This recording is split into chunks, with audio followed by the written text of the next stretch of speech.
Wisdom English classes में आपका warm welcome करता हूं। फ्रेंड्स, ये हमारी सिंदबाद वाली सीरीज़ का पार्ट सेकंड है। इस सीरीज़ में हम इंग्लिश के वोकैबुलरी, ग्रामर, कई सारी चीज़ें डिस्कस करेंगे। और आपको याद होगा कि कल हमने इस पार्ट से पहले का जो सेशन था वो डिस्कस करा था। अब हम इसके नेक्स्ट पार्ट वाला, जो ये वाला पार्ट है, ये अब हम डिस्कस करने जा रहे हैं। तो आप हमारे वीडियो को अंत तक जरूर देखें।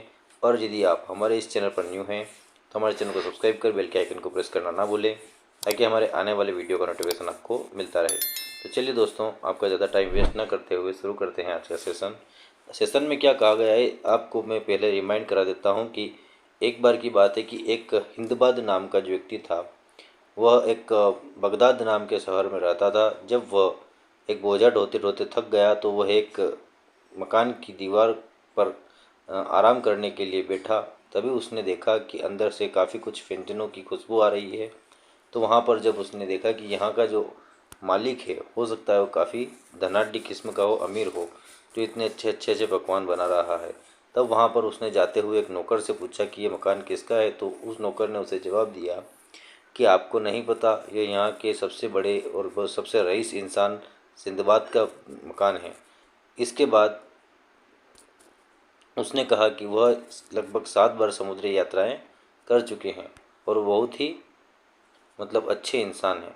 तो उससे इस स्टोरी से आगे की स्टोरी अब हम इंग्लिश में यहाँ से आपके सामने डिस्कस करेंगे। और अगर आपने हमारा वो पहला पार्ट फर्स्ट नहीं देखा है तो आपको प्लेलिस्ट में जाकर के वो पहला वीडियो मिल जाएगा। आप वहाँ पे उसे देख लीजिए और उसके बाद में आप यह वीडियो देखिए, तो आपका स्टोरी भी पूरी एक सीक्वेंस में समझ में आएगी। तो चलिए दोस्तों, शुरू करते हैं आज का सेशन। द सर्वेंट हमने इसलिए लगाया है क्योंकि द सर्वेंट इस नाउन के साथ सर्वेंट इसलिए आया है क्योंकि सर्वेंट के बारे में हम पहले मेंशन कर चुके हैं। यह मैंने आपको पार्ट फर्स्ट में बताया था। The servant even informed him that Sinbad was a very kind and generous man who offered arms and. अब देखिए, द सर्वेंट इवन इन्फॉर्म्ड का मतलब उसने सूचित किया, ही मैंने उसे, उसे किसे, हिंदबाद को, कि सिंदबाद जो वाज ने था एक वेरी काइंड का मतलब बहुत ही दयालु किस्म का इंसान था। एंड जनरस मतलब उदार, जिसे हम उदार कह सकते हैं, जनरस कह सकते हैं। ये एक एडजेक्टिव है, काइंड भी यहाँ पर एक एडजेक्टिव है। और एंड से पहले जो भी वर्ब आती है या जो भी एडजेक्टिव आता है वो सेम सेम क्वालिटी अपने साथ लेकर के आता है। तो एंड के पहले जो होगा वही बाद में होगा और बाद में जो होगा वही पहले होगा। तो एंड के बाद में हमने एडजेक्टिव देखा, तो एंड से पहले भी एडजेक्टिव ही होना चाहिए। मैन एक नाउन है। हु हमें बता रहा है इस मैन के बारे में जो ऑफर्ड अम्स एंड अम्स अम्स का मतलब होता है भीख, एंड तो सर्वेंट ने उसे सूचित किया कि सिंदबाद बहुत ही काइंड और उदार किस्म का आदमी है जो ऑफर करता है, लोगों को देता है। क्या अम्स ने भीख और क्या देता है, इसलिए देखते हैं और क्या देता होगा भीख के बाद। एंड गुड फूड, अच्छा भोजन देता है, to the poor and liberal man, और भोजन देता है किसको, पुअर लोग, गरीब लोगों को, इन्हें लिबरल का मतलब एक दया की भाव से, मैनर ने तरीका। तो वह उन लोगों को, जो नीडी लोग हैं, जो ज़रूरतमंद लोग हैं, उन्हें भोजन ऑफ़र करता है और अच्छे कपड़े ऑफ़र करता है और उनकी दया देखता है। तो इसका मतलब यह हुआ कि जो सिंदबाद है वो बहुत ही दयालु किस्म का एक व्यक्ति था। अब हिंदबाद की बात हो रही है, जो एक गरीब व्यक्ति है। हिंदबाद ग्रू डिस्परेट। अब हिंदबाद जो था वो ग्रू का मतलब हो गया, बढ़ गया। डिस्परेट का मतलब हताशा की ओर बढ़ गया। He raised his head in appeal to Allah and said. He raised मतलब उठाना, ही मने उसने, यही आया है, यही यहाँ पर एक प्रोनाउन है जो आया है इस हिंदबाद के लिए। ही रेज्ड, उसने उठाया, हिज हेड, हाथ अपने हाथ, इन एपीएल, प्रार्थना के रूप में, टू अल्लाह, अल्लाह की ओर, एंड सेड, और बोला, अल्लाह से बोला। जब भी हम कोई स्टोरी डिस्कस करते हैं या स्टेटमेंट डिस्कस करते हैं तो उसमें अगर कोई व्यक्ति कोई भी स्टेटमेंट अगर बोलता है तो वह इन्वाइटेड कामा के भीतर होता है। तो यह यहाँ से बोला है, तो अब कहाँ तक बोला है, वहाँ तक इन्वाइटेड कामा होगा। तो ये यहाँ तक बोला है, एक स्टेटमेंट बोला गया है इस हिंदबाद के द्वारा, तो यह एक इन्वाइटेड कामा के भीतर आया है। अब ये क्या बोला है हम पढ़ के सुनाते हैं। तो हताश हो गया, उसने अपने हाथ प्रार्थना की मुद्रा में अल्लाह की तरफ या भगवान की तरफ उठाए और बोला, या अल्लाह, ये कौन बोल रहा है? हिंदबाद बोल रहा है, या अल्लाह, दिस इज़ टू मच, अब तो बहुत ज़्यादा हद हो गई है। टू मच का मतलब बहुत हद हो गई है अब तो। You are being unjust. अब यू कौन? ये भगवान के बारे में बोल रहा है। यू मतलब ये भगवान के बारे में बोल रहा है। यू कौन है? ये प्रोनाउन है जो भगवान को इंडिकेट कर रहा है। यू आर, तुम हो, बीइंग अनजस्ट, अनजस्ट का मतलब अन्यायी, तुम बिल्कुल अन्याय कर रहे हो। जस्ट का मतलब न्याय होता है, अनजस्ट का मतलब अन्याय होता है। तो तुम बहुत अन्याय कर रहे हो। Here lives a man called Sindbad who is enjoying his life to its brim. देखिए वो क्या बोला कि here lives a man called Sindbad who is enjoying his life to its brim. Here ने यहाँ, लाइव्स ने रहता है, अ मैन एक आदमी, कॉल्ड जिसे पुकारते हैं लोग, सिंदबाद के नाम से। उसने क्या कहा भगवान से कि यहाँ एक आदमी रहता है जिसे लोग सिंदबाद के नाम से जानते हैं। ये पूरा स्टेटमेंट वो भगवान से बोल रहा है। हु मने जो, हु यहाँ पर एक रिलेटिव प्रोनाउन है जो इस सिंदबाद के बारे में आ रहा है। हु ने जो कौन? सिंदबाद। हु इज, जो है। अब हु के बाद में जो भी वर्ब आएगी वो हु से पहले प्रीवियस वाले सब्जेक्ट के अकॉर्डिंग होगी। तो हु इज, वह है कौन? सिंदबाद। इंजॉइंग यानी आनंद ले रहा है, हिज लाइफ अपने जीवन का, टू इट्स ब्रीम बिल्कुल आनंद से अपने जीवन को व्यतीत कर रहा है।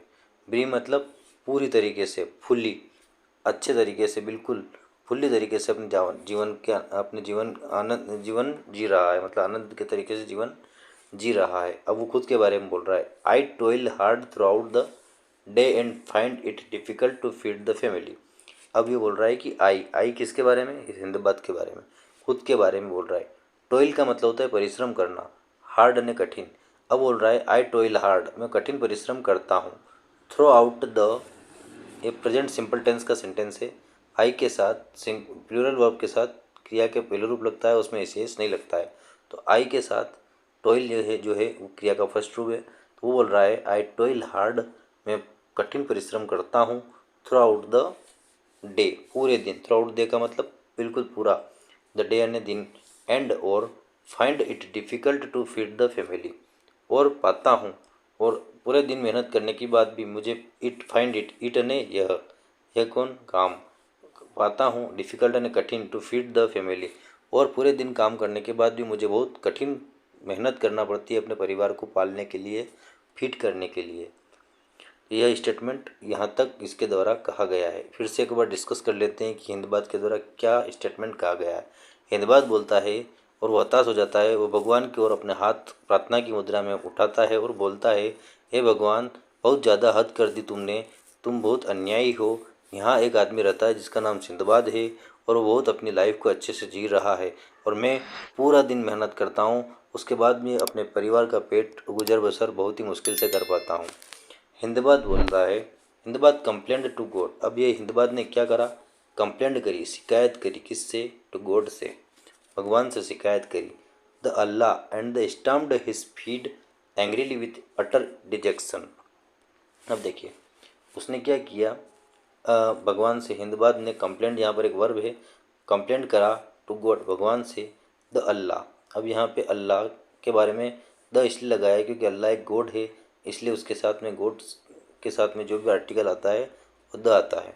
तो the Allah and stumped, stumped का मतलब होता है पटकना, हिज फीट अपने पैर, एंग्रीली गुस्से से, विथ अटर डिजेक्शन, अटर ने बोला, डिजेक्शन ने निराशा से। अब उसने क्या किया, अपने पैर को जमीन पर भड़का, पटक दिया, विथ अटर डिजेक्शन, और बोला, निराशा से बोला। ये सब उसने अपने पैर भड़कते हुए निराशा से ये पूरा स्टेटमेंट भगवान के सामने व्यतीत कर दिया। डिजेक्शन यहाँ पर एक नाउन है। जब भी TION एंडिंग जो वर्ड होते हैं वो सारे नाउन होते हैं। अटर का मतलब बोलना, विथ है कि यहाँ पर एक प्रीपोजिशन है, उसका मतलब साथ में। एंग्रीली यहाँ पर एक एडवर्ब है, हिज फीट, और एंग्रीली यानी क्रोधपूर्वक उसने क्या किया, अपने पैरों को झटक दिया। तो यहाँ पे फीट पैर है, एंग्रीली यानी गुस्से से, विथ अटर डिजेक्शन। स्टम्प्ड के बारे में, स्टम्प्ड एक वर्ब है, इसके बारे में उसने अपने पैरों को कैसे भड़का, तो गुस्से से भड़का। तो ये स्टम्प्ड एक वर्ब है, इस वर्ब की विशेषता यह एंग्रीली वर्ड हमें बता रहा है। तो स्टम्प्ड इसलिए एंग्रीली यहाँ पर एक एडवर्ब है जो इस वर्ब की को मॉडिफाई कर रहा है।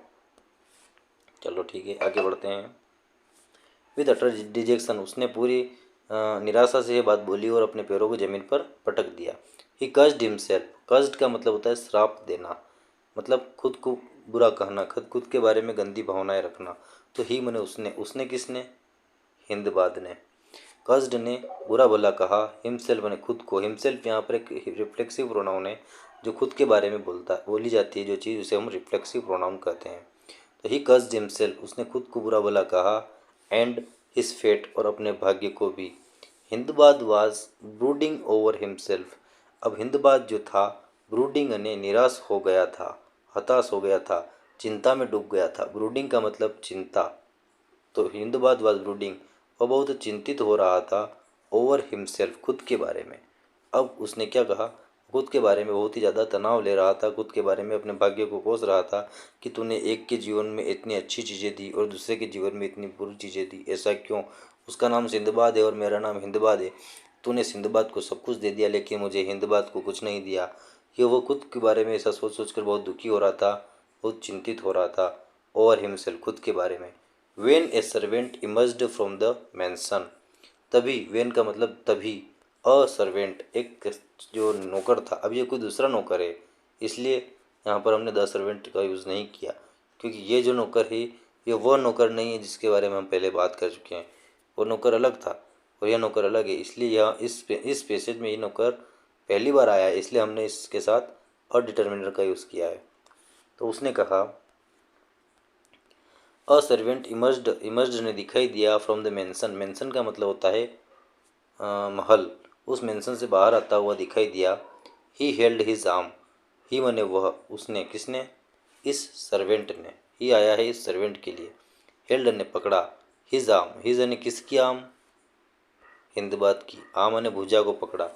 एंड सेड, और बोला। अब देखिए यह सर्वेंट कुछ बोल रहा है, इसलिए यह स्टेटमेंट है, यह इनवाइटेड कामा के अंदर है। और क्या बोला? कम माय मास्टर, आओ, my master wants to see you, आइए, मेरा जो मालिक है, मास्टर ने मालिक, वांट्स ने चाहता है, टू सी यू, आपसे मिलना चाहता है, आपको देखना चाहता है। अब क्या होता है?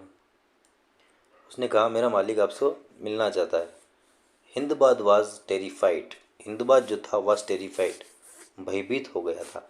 अब देखिए ये वास के बाद क्रिया का वैसे फर्स्ट फॉर्म आती है, उसके बाद में हम आईएनजी लगाते हैं, लेकिन यहाँ पर क्रिया के बाद हेल्पिंग वाज, हेल्पिंग वर्ब के बाद वर्ब क्या थर्ड फॉर्म आया है। इससे पता चलता है कि एक पैसिव स्ट्रक्चर है। हिंदबाद वाज टेरिफाइड, वो बहुत भयभीत हो गया। ही प्रज्यूम्ड, प्रज्यूम्ड का मतलब होता है अनुमान लगाना, और एज्यूम का मतलब भी अनुमान लगाना। प्रज्यूम और एज्यूम दोनों सेम वर्ड है। प्रज्यूम का मतलब भी अनुमान लगाना और एज्यूम का मतलब भी अनुमान लगाना। तो ही इज प्रज्यूम, क्योंकि मैंने उसने, उसने किसने?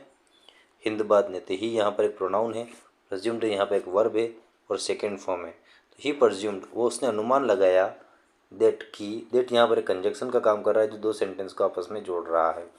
उसने अनुमान लगाया कि शायद, परेप्स का मतलब शायद, Sinbad head over heard him, शायद सिंदबाद ने उसे ओवर हियर्ड कर लिया है, हिम ने उसे सुन लिया है, उसकी सारी बातें जो भगवान से वो कंप्लेन कर रहा था वह सुन ली है।